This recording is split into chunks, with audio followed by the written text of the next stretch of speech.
तू माझी कुठलीच गोष्ट ऐकत नाहीस. लहानपणीपासून मी तुला एक छोटीशी गोष्ट सांगतो की सकाळी लवकर उठ, ते पण तू माझं ऐकत नाहीस. बाबा, लहानपणापासून तुम्हीच मला शिकवलं की मोठी स्वप्न बघ, आणि मोठी स्वप्न बघायची असेल त्यासाठी मोठी झोप गरजेची आहे. स्वप्न फक्त बघायची नसतात, ती साकार करायची असतात. पण तुमची अपूर्ण राहिलेली स्वप्न अशी मुलावर लादायची नसतात. बापाला शिकू नका झाड खाओ.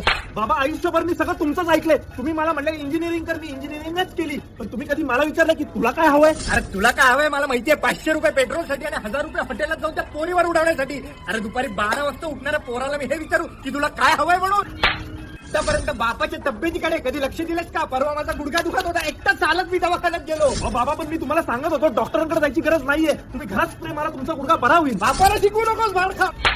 तुझ्या आईशी गप्पा मारतोस, सगळं शेअर करतोस. तुला काय हवं, तुला काय नको हे तुझ्या आईकडनं मला कळतं, पण तू कधी मला सांगत नाही. मी कुठली गोष्ट तुम्हाला सांगायला होतो, तुम्ही एकच डायलॉग मारता की बापाला शिकू नकोस. बापाचा डायलॉग बापालाच मारतोस भाड खाओ. आतापर्यंत तुम्ही माझं कधीच कौतुक केलं नाही, कधी